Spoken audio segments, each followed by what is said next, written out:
Kapag nawala ka, dun ka mahal ng lahat. Dumating ka na rin ba sa punto na pakiramdam mo, ubos na ubos ka na? Yung sitwasyon na halos wala nang lumabas na luha sa iyong mga mata.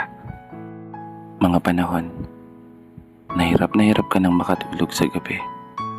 Kakaisip kung kaya pa ba. Oo, kaya pa ba ng sariling pagod na sa dami ng mga problema kong dala-dala.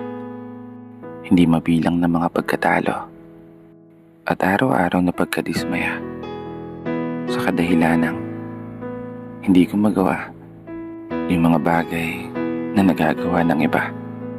Kaya minsan, naisip ko na lang, gusto ko na lang mawala. Gusto ko na lang maglaho na lang ng bigla.